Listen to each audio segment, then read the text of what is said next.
everyone, and welcome back to Queen G's Recipes. And today I'm going to be showing you a very delicious recipe. Very simple, easy to make, with ingredients you most likely already have on hand. And it is a recipe that I have had for quite a long time. I've been making since I was actually a teenager, and I thought today would be the day to share this recipe with you guys. So let's go over the ingredients we'll be needing. Okay, so here we have 6 squares of semi-sweet chocolate. I'm going to show you what they look like. If you don't have this and you have chocolate chips, you can definitely use that instead.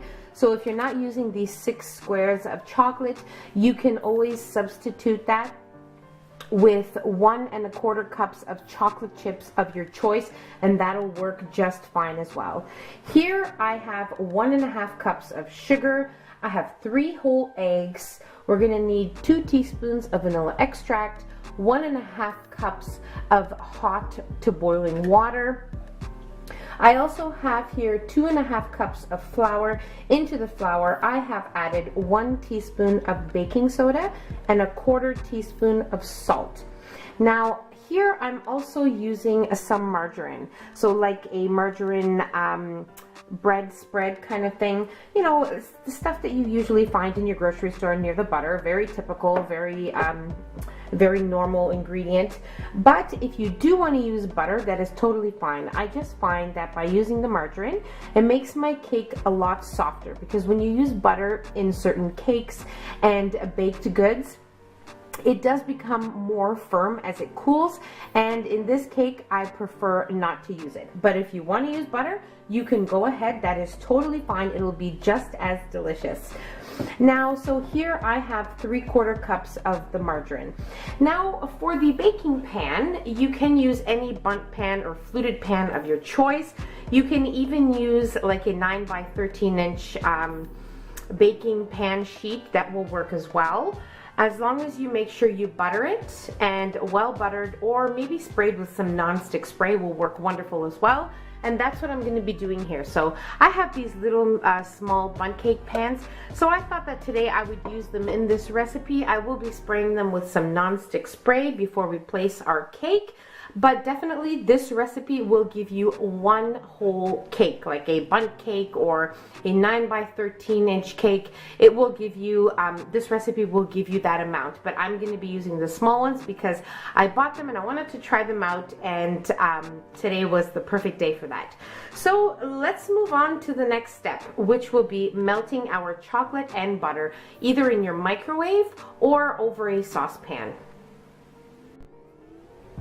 Okay, so now we're going to move on to melting our chocolate and our margarine or butter, whatever you're using. Now, I'm going to do mine in the microwave, but you can most definitely do it with the double boiler method, which is on the stove top with a pot.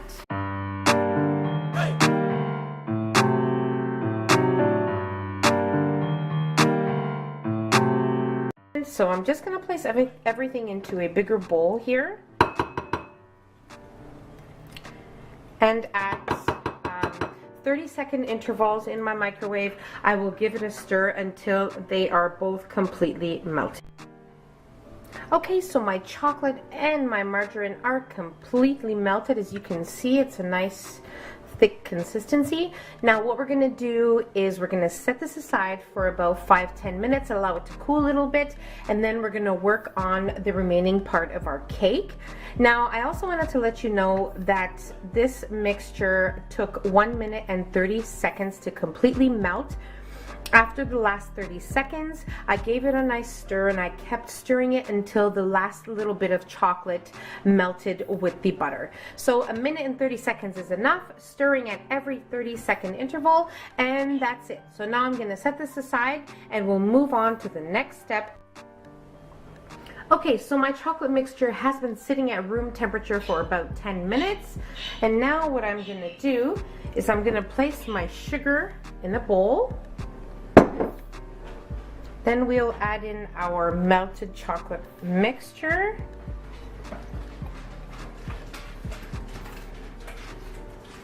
Okay. And we're going to give this a nice mix with our whisk to make sure it's all incorporated together.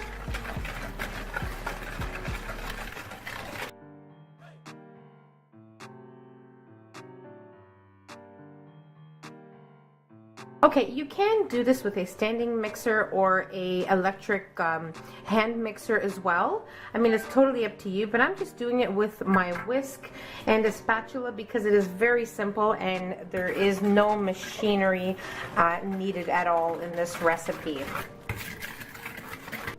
Now into this, we'll add in our eggs, right?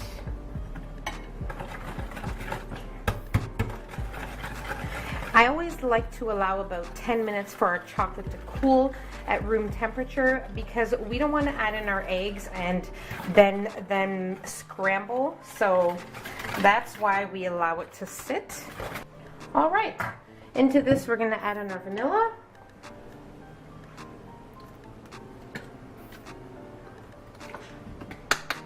Right.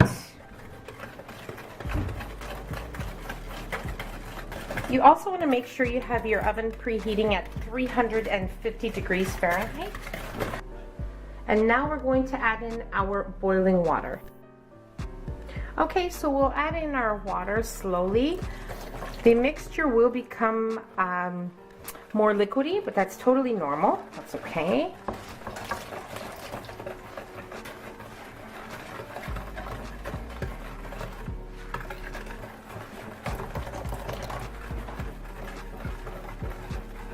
So in about 3 portions or so, add your water and keep mixing as you're adding your water.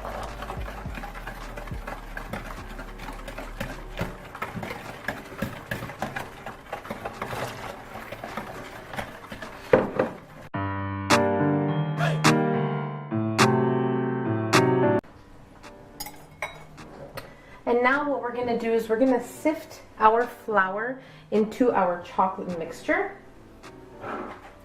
So flour, baking soda, and salt. Okay.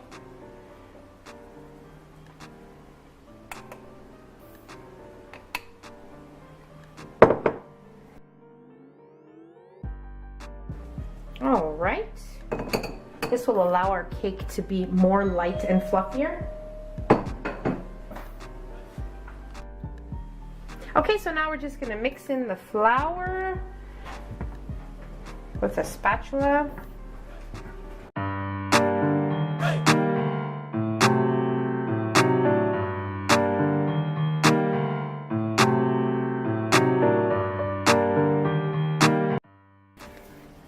Okay, so now if you notice there's these little clumps of flour. So now that we have our flour all incorporated into the batter, I'm just going to take back my whisk and we'll get rid of all those little lumps.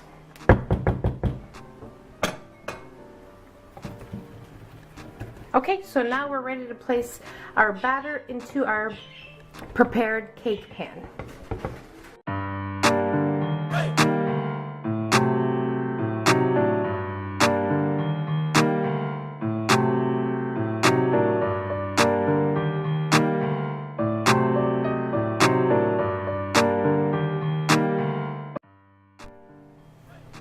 Okay, so now we'll place our cakes into the oven for about 35 minutes or so, and then I'll let you know what they look like when they're done and how long they were in there for. If you're uncertain if your cakes are baked, just insert a toothpick, and if it comes out clean, then you are ready to remove. Alright, so my mini cakes were in the oven for exactly 35 minutes and they are completely baked, and now we are going to allow them to cool for about 5-10 minutes in the pans, and then we'll invert them and allow them to cool before we top them with whatever topping you want of your choice.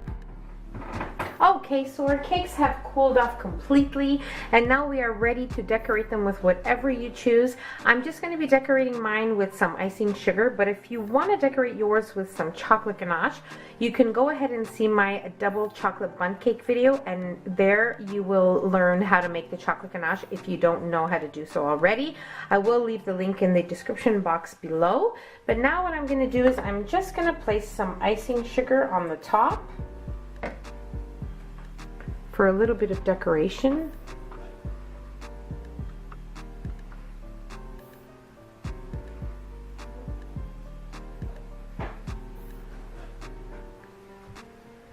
Okay, and that's just it.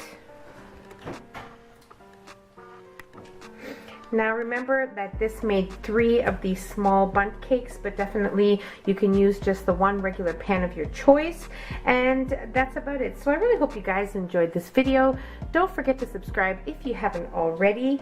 And don't forget to like the video if you enjoyed it. Share it with your friends. And that's about it. So see you on my next video. Bye everyone. Here we have 6 squares of semi-sweet chocolate. Now